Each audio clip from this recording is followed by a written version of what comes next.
Në Parlamentin e Shqipërisë, çështja e Kosovës ndezi një debat të ashpër mes majorancës dhe opozitës. Një ditë para protestës në mbështetje të krerëve të UÇK-s, të cilët po gjykohen në Hag, që do të zhvillohet në Tiranë, ligjvënësit u përfshin në replika me tone të larta dhe ndërhyrje të shpeshta, duke reflektuar ndarje të thella politike edhe mbi një temë që tradicionalisht ka bashkuar politikën shqiptare.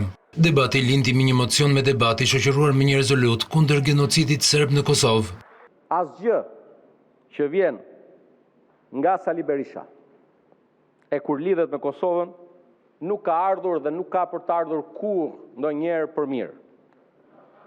Vendimi juaj i Partisë Demokratike i bërë publik dje për të bojkotuar protestën e nesërme mbar kombëtare në mbështetje të UÇK-s dhe komandantëve të saj është thjesht konfirmimi i qëndrimeve dhe i veprimeve kundër interesit Kosovës.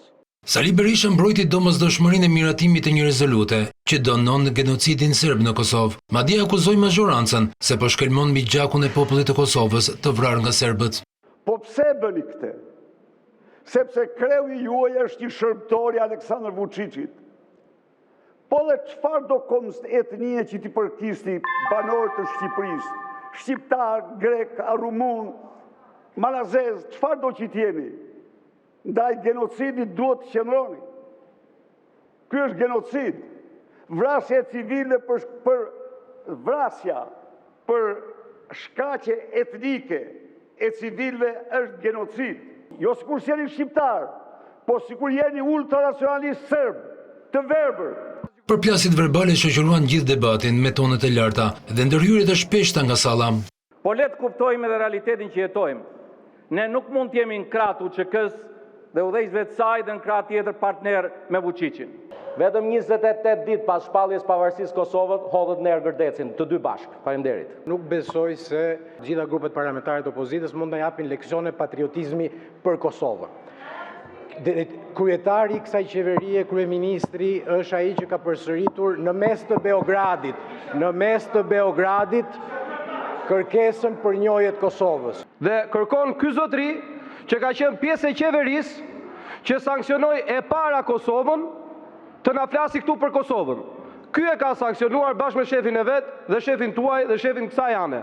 Sa për Edi Ramën është avokat i shkëlqyer i çështjes Kosovës. Ka kërkuar me forcë njojën e pavarësisë në Kosovës nga 5 vendet BE-s që ende refuzojnë ta njohin Kosovën. Unë i mirëkuptoj thirrjet për të vendosur Shqipërinë mbi partinë, por nuk mund të pranoj faktin që kjo thirrje bëhet nga ata që kanë vendosur Jugosllavinë mbi Shqipërinë.